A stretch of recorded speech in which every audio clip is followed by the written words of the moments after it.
Study IQ IAS, अब तैयारी हुई अफोर्डेबल। नमस्कार दोस्तों आई एम श्योर कि पिछले 3-4 दिनों से लगातार आप नीपा वायरस के बारे में सुन रहे होंगे, लेकिन सिचुएशन थोड़ी सी गंभीर होती जा रही है। बेसिकली अगर आप देखोगे, खबर यह आ रहा है कि केरला के कुछ एरियाज में जो कोविड जैसा कंटेनमेंट एरिया बनाया गया था, कुछ वैसा ही आपको अब देखने को मिलेगा। COVID era like containment zones back in Kerala as Nipah resurfaces. तो इसके बारे में मैं आपको सब कुछ बताऊंगा, डिटेल से जानेंगे, लेकिन साथ साथ मैं आपको यह भी बता दूं कि ये वाला जो नीपा वेरिएंट है केरला के अंदर, उसको बांग्लादेश वाला वेरिएंट बताया जा रहा है। देखिए, मुझे बोलना तो सही नहीं लगता किसी देश के नाम पर बांग्लादेश वेरिएंट या फिर किसी और देश के नाम पर, लेकिन ये जो बांग्लादेश वेरिएंट है इसका कोई अभी साइंटिफिक नेम नहीं दिया गया है और इसको केरला की असेंबली में बोला गया, उसीलिए मुझे यहां पर यह बताना पड़ा है। चलिए आगे बढ़ते हैं, लेकिन उससे पहले ध्यान रखिएगा, आप में से जितने भी लोग यूपीएससी 2024 की प्रिपरेशन कर रहे हैं, कल आखिरी डेट है हमारे 3 लाइव बैच में एडमिशन लेने का। Pure English, pure Hindi, English, कोई भी आप लेना चाहते हो और प्रीलिम से लेकर इंटरव्यू तक की पूरी तैयारी करना चाहते हैं, सब कुछ आपको दिया जाएगा, कुछ भी और लेने की आवश्यकता नहीं होगी। तो हमारे वेबसाइट ऐप पर जाइए, कमेंट सेक्शन में इसका लिंक है और यूज करिएगा कोड अंकित लाइव। ये कोड इस्तेमाल करने से मैक्सिमम डिस्काउंट मिलता है। 2025 का भी बैच आप लॉन्ग टर्म वाला ले सकते हैं। और इसके अलावा अगर आप एमसीक्यूज अटेम्प्ट करना चाहते हैं तो मेरे इंस्टा पेज पर जाइए, वहां पर स्टोरीज में जितने भी एमसीक्यूज हैं उसको आप अटेम्प्ट कर पाएंगे। चलिए शुरुआत करते हैं और सबसे पहले ये देखते हैं कि एग्जैक्टली हो क्या रहा है। देखिए, केरला के कोझिकोड डिस्ट्रिक्ट में मैं आपको दिखाता हूं, ये केरला का मैप आप जैसा कि देख सकते हो, इसके नदन साइड में आप देखोगे तो यहां पर कोझिकोड डिस्ट्रिक्ट। इनफैक्ट मैं आपको बताऊं तो पिछली बार भी जब नीपा वायरस फैला था तो वहां पर भी कोझिकोड डिस्ट्रिक्ट का ही नाम आया था। तो कोझिकोड डिस्ट्रिक्ट के लगभग 9 पंचायत के अंदर बताया जा रहा है जो कोविड जैसा हालात था ना, जो कंटेनमेंट जोन, आपको याद होगा अलग अलग कंटेनमेंट जोन बना दिए जाते हैं जिसमें रिस्ट्रिक्शंस लगा दिया जाता है। कोविड के दौरान आपने देखा कि उस एरिया में आप जा नहीं सकते, जहां जहां पर कोविड फैल रहा था वहां पर उसको एक तरह से लॉकडाउन जैसा सिचुएशन बताया जा रहा था। तो कुछ वैसा ही सिचुएशन केरला के ये जो कोझिकोड डिस्ट्रिक्ट है वहां पर 9 पंचायत के अंदर लगाया गया है, जिसमें 2 पंचायत ऐसे हैं जहां पर मृत्यु हुई है ना, वो मैं आपको आगे बताऊंगा। उनमें से वो 2 पंचायत है वहां पर और ज्यादा एक्शन लिया जा रहा है। इसके अलावा बताया जा रहा है कि hundreds of Asha workers, Asha basically accredited social health जो एक्टिविस्ट होती हैं, जो वर्कर्स होती हैं, वो उन एरियाज में विजिट कर रही हैं, जा रही हैं, रेसिडेंट्स में जा रही हैं और टेस्टिंग करने की कोशिश कर रही हैं। जो मेडिकल चेकअप है वो कंडक्ट किया जा रहा है, लोगों को मॉनिटर किया जा रहा है, डेटा को कलेक्ट किया जा रहा है। और साथ ही साथ मैं आपको बताऊं तो जो पंचायत हैं वहां पर कई सारे वॉलंटियर्स लगातार जा रहे हैं, खाना लेकर जा रहे हैं, जो डेली की आवश्यकता की जो नीड्स होती हैं, सामान है, वो लेकर जा रहे हैं। क्योंकि जैसा मैंने आपको बताया, कोविड जैसा जो सिचुएशन था, जो कंटेनमेंट जोन बनाए गए थे, वो वहां पर इंपोज कर दिया गया है। तो एक तरह से जैसा सिचुएशन हमें कोविड वायरस के दौरान देखने को मिला था, वैसा इस समय केरला के कुछ एरियाज में देखने को मिलेगा। और अभी तक मैं आपको बता दूं कि ये जो नीपा वायरस है, इसकी वजह से अभी तक तो जहां तक टेस्टिंग की गई है, जांच की गई है, जो खबर सामने आई है, 2 लोगों की मृत्यु हुई है। फिर इसके अलावा 5 ऐसे लोग हैं जो इस समय हॉस्पिटल्स के अंदर भर्ती हैं। देखो, अभी के लिए आपको 2-5 लोग लग रहे हैं, लेकिन प्रॉब्लम क्या है ना कि अभी तक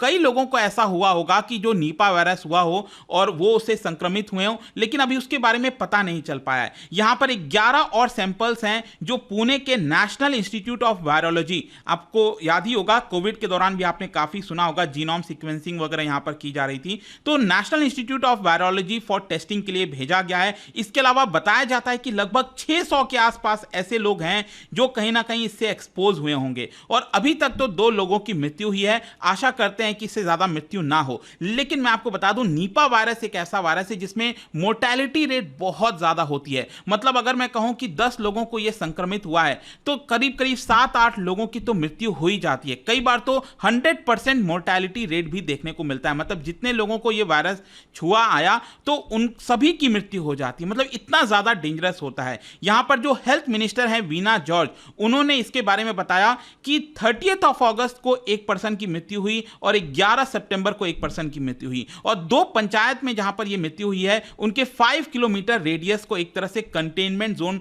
घोषित कर दिया गया है। और यहां पर डेली मीटिंग्स हो रही हैं पंचायत के द्वारा, कोऑर्डिनेशन जारी है, पुलिस जारी है, ऑफिशियल्स वहां पर जा रहे हैं। अब उनका यह भी कहना है कि जो रिच पीपल हैं वो तो अपने घर पर बैठ सकते हैं, उनके लिए कोई इश्यू नहीं है, लेकिन जो डेली वेजर्स हैं, जो डेली कमाकर अपना जीवन व्यतीत करते हैं, उनका क्या होगा, तो उनका हमें ख्याल रखना है। खैर, यहां पर अब मैं आता हूं नीपा वायरस के बारे में। यह है क्या एग्जैक्टली? देखो, Nipah virus is a zoonotic virus. Zoonotic virus जब मैं कहता हूं तो इसका मतलब ये वो वायरस है जो एनिमल से स्प्रेड होता है। जूनोटिक एनिमल से स्प्रेड होता है। वो किस एनिमल से होता है वो मैं आपको आगे बताऊंगा। But it can also be transmitted through contaminated food. मान लो अगर वो ऐसा एनिमल है जो किसी फूड वगैरह पर आकर अपना स्लाइवा वगैरह छोड़ देता है और वो फ्रूट अगर आप खा लेते हो तो भी आपको ये हो सकता है। फिर यहां पर पीपल टू पीपल भी हो सकता है, मतलब कई तरीके से हो सकते हैं। या तो आप उस एनिमल के डायरेक्ट कॉन्टैक्ट में आ जाओ, ठीक है, या फिर उस एनिमल ने किसी और दूसरे एनिमल को ये संक्रमित किया हो, उसके कांटेक्ट में आ जाओ। तो इस तरह की चीजें देखने को मिलती हैं। यहां पर जो इलनेस है बेसिकली ज्यादातर अगेन जैसे कोविड में आपने देखा रेस्पिरेटरी इलनेस होता है, कुछ वैसा ही इसमें भी अक्यूट रेस्पिरेटरी इलनेस देखने को मिलता है और कई सारे केसेस में, इनफैक्ट ज्यादातर केसेस में मृत्यु हो जाती है पर्सन की। And this virus can also cause severe disease in animals also. मतलब कि ये जो डिजीज है वो आपका सिर्फ ह्यूमंस में नहीं, जो एनिमल्स हैं जैसे पिग्स हो गया उनको भी हो सकता है। तो इसकी वजह से क्या होता है, जो फार्मर्स हैं उनको भी भारी नुकसान होता है। वो मैं आपको आगे बताऊंगा। जब इसकी शुरुआत हुई थी वही चीज हमें मलेशिया के अंदर देखने को मिला था। अब क्वेश्चन यह है कि इसका होस्ट रिजर्वायर कहां पर है, किस एनिमल में है? तो मैं आपको बता दूं अगेन, चमगादड़, फॉक्स, जो फ्रूट बैट है जिसको कॉमनली कहा जाता है फ्लाइंग फॉक्स। और भारत में आप देखोगे तो आपने इंडियन फ्लाइंग फॉक्स के बारे में सुना होगा, that is greater Indian fruit bat. It is one of the largest bats in the world. ये दुनिया में वन ऑफ द लार्जेस्ट चमगादड़ में से आता है एंड इसके अंदर कैपेबिलिटी होती है ट्रांसमिटिंग सेवरल वायरसेस। तो बैट के अंदर एक्चुअली क्षमता होती है कि वो बहुत सारे वायरस रखता है और इसीलिए कई बार आपने सुना होगा कि चमगादड़ से ही बहुत सारे जो वायरसेस हैं वो दुनिया भर में फैलते हैं। और यहां पर क्या हुआ है, ये जो फ्रूट बैट है ना वो क्या करता है, बाकी एनिमल्स में जैसे pigs, dogs, cats, goats, horses, sheep, उनके अंदर भी ये वायरस फैला देता है। ट्रांसमिशन अगर हम देखें तो जैसा मैं आपको कह रहा था कि कंटैमिनेटेड फूड के माध्यम से भी काफी होता है। मतलब ये जो बैट है बेसिकली फ्रूट बैट है, वो अगर किसी दूसरे फ्रूट को संक्रमित कर देता है, जैसे मैंगो हो गया, कोई भी अगर आप फ्रूट खाते हो और उसका स्लाइवा, इस बैट का कोई यूरिन या स्लाइवा अगर उसमें चला गया और आपने उसको खा लिया तो आपको भी वो डिजीज हो सकता है। जो नीपा वायरस है मैं आपको बता दूं सबसे पहली बार इसको रिकॉग्नाइज किया गया था 1999 में, जब ये मलेशिया के अंदर जो पिग फार्मर्स है ना उनके अंदर देखने को मिला था। मतलब ये आपको पता ही है, ये मलेशिया जैसा कि आप देख पा रहे हो। यहां पर क्या हुआ था, ये एग्जैक्टली ये जगह आप देख सकते हो। यहां पर जो पिग वगैरह को पालन करते थे, जो फार्मर्स होते थे जिनके पास पिग्स थे, सुअर थे, तो हो सकता है कि ये जो बैट है उसने पहले पिग को संक्रमित किया, सुअर के अंदर संक्रमित किया, और जो फार्मर्स उन पिग्स के कांटेक्ट में आ रहे थे उन फार्मर्स के अंदर ये जो नीपा वायरस है सबसे पहली बार देखने को मिला। और ये स्प्रेड होते होते ये आपका सिंगापुर में भी देखने को मिला था, ऐसा बताया जाता है। And during the first recognised outbreak कई सारे लोगों की मृत्यु भी हुई थी, वो मैं आपको आगे बताऊंगा कितने एग्जैक्टली आप देख सकते हो। 1999 में लगभग 60 लोगों की मृत्यु होती है। फिर इसके अलावा अगर हम भारत की बात करें नीपा वायरस की, तो अभी तक मेजर अगर आप आउटब्रेक देखोगे भारत के अंदर तो 4 ऐसे मेजर आउटब्रेक देखने को मिलते हैं। सबसे पहला देखने को मिलता है वेस्ट बंगाल के अंदर, डिस्ट्रिक्ट है आपको याद होगा सिलीगुड़ी, ठीक है, जो सिलीगुड़ी कॉरिडोर आपने पढ़ा है। तो सबसे पहली बार 2001 में वहां पर देखने को मिला भारत के अंदर। फिर इसके अलावा वेस्ट बंगाल के ही नाडिया डिस्ट्रिक्ट में 2007 में देखने को मिला। फिर तीसरी बार देखने को मिला केरला के अंदर। तो उसके बाद से क्या हुआ है कि केरला के अंदर कई सारे इस तरह के एपिसोड्स देखने को मिले हैं। जैसे 2018 में 17 लोगों की मृत्यु हुई थी। फिर 2018 में ही बोला गया था साउथ ईस्ट एशियन कंट्रीज के द्वारा कि भारत के कई सारे ऐसे हॉस्पिटल्स हैं जहां पर इस तरह के हॉटस्पॉट देखे गए हैं। और 2019 में भी मैं आपको बता दूं आउटब्रेक हुआ, 2021 में भी हुआ था। लेकिन मेजरली आप देख सकते हो 2011 में बांग्लादेश में भी होता है जिसमें 50 लोगों की मृत्यु होती है। 2001 में सिलीगुड़ी वाला मैंने आपको बताया, इसमें 45 लोगों की। 2018 में जो ये हुआ था केरला के अंदर कोझिकोड डिस्ट्रिक्ट में ही, वहां पर 17 लोगों की मृत्यु हुई थी। अब क्वेश्चन ये है कि ये कितना तेजी से स्प्रेड होता है। मतलब जैसे कोविड में तो आपको याद ही होगा कितना ज्यादा तेजी से स्प्रेड हो रहा था। मतलब शायद ही कोई ऐसा इंसान होगा भारत में या फिर पूरे दुनिया में जो कोविड से बच पाया हो। मतलब बहुत तेजी से स्प्रेड होता है। मैं आपको बता दूं ये बहुत तेजी से स्प्रेड नहीं होता है।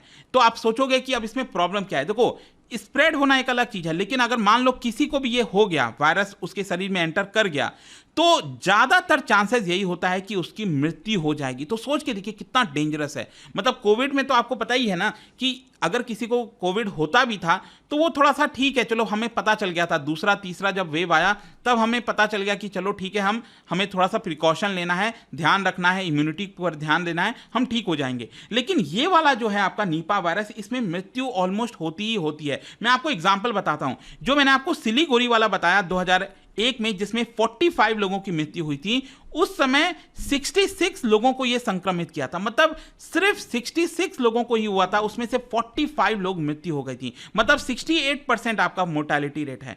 अब नाडिया डिस्ट्रिक्ट में 2007 में जो हुआ था उसमें 5 लोगों को हुआ था और पांचों के पांचों लोगों की मृत्यु हो गई। आप समझ रहे हो, 100% मोर्टेलिटी रेट। फिर 2018 में भी केरला में जो हुआ था उसमें 18 लोगों में से 17 लोगों की मृत्यु हो गई। 95% से ज्यादा लोगों की यहां पर मृत्यु हो गई।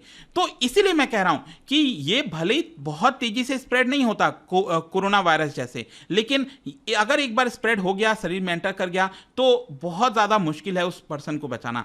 यहां पर मैं आपको बता दूं, जो वेरिएंट की बात कही जा रही है कि केरला के अंदर ये जो अभी रिसेंटली देखने को मिला है, यहां पर बताया गया कि केरला के असेंबली में जो हेल्थ मिनिस्टर हैं उन्होंने खुद इसके बारे में जानकारी दी और कहा कि ये जो अभी 2 लोगों की मृत्यु हुई है केरला में, वो बेसिकली बांग्लादेश वेरिएंट का ही है। मतलब पहले बांग्लादेश में हुआ होगा, उसकी जीनोम सीक्वेंसिंग हुई होगी, वो मैच कर रहा है केरला के अंदर जो अभी फैल रहा है। तो ये बांग्लादेश वाला वेरिएंट है। और फाइनली इन सब चीज को ध्यान में रखते हुए सेंट्रल गवर्नमेंट भी एक्शन में आ गई है। कर्नाटका बॉर्डर पर अगेन यहां पर जो भी विजिलेंस रखना है, बॉर्डर टाइट रखना है, वो सारी चीजें व्यवस्थित कर दी गई हैं। सेंट्रल गवर्नमेंट की तरफ से 5 मेंबर की जो टीम है, which is led by doctor Mala Chhabra, who is microbiologist at Delhi Ram Manohar Lohia जो हॉस्पिटल है, वहां से उनको 5 मेंबर की टीम के साथ भेजा गया है और इसके बारे में जानकारी उठाने की कोशिश की जा रही है। साथ ही साथ बोला जा रहा है कि वो जो 2 पंचायत से बिलोंग करते हैं ना, जो 2 लोगों की मृत्यु हुई है, वहां पर वो लोग विजिट करेंगे और यहां पर स्टेट को असिस्ट करेंगे, केरला को असिस्ट करेंगे कि कैसे इससे निपटना है। तो यही था पूरा जानकारी निपा वायरस के बारे में, जो भी कुछ हो रहा है। लेट्स होप कि जल्दी से ये खत्म हो जाए और भारत में ये ना फैल पाए। जाने से पहले एक इंटरेस्टिंग क्वेश्चन, क्या बता सकते हो 4 स्टेटमेंट हैं, इसमें आपको बताना है which of the following statements are true about the viruses. Viruses के बारे में आपको बताना है कौन सा करेक्ट है। इसका राइट आंसर आप सबको पता है, मेरे इंस्टाग्राम पर तो मिलेगा ही, वहां पर अगर आप नहीं हो कोई बात नहीं, टेलीग्राम से ले सकते हैं इसका सही उत्तर। मैं कई सारे जो एमसीक्यूज हैं वो यहां पर स्टोरीज में डालता रहता हूं। बाकी अगर आपको पीडीएफ चाहिए तो टेलीग्राम पर आइए, अलग अलग सोशल मीडिया पर आप जुड़ पाओगे। और जैसा मैंने आपको बताया, यूपीएससी की अगर आप तैयारी करो, कोई भी बैच लेना चाहते हो, कल हमारा 3 लाइव बैच यहां पर बंद हो जाएगा, इसके अंदर एडमिशन। एंड आई होप की वीडियो आपको पसंद आया होगा। मिलता हूं आपसे next time. Till then, thank you very much, see you soon. Study IQ IAS, अब तैयारी हुई अफोर्डेबल।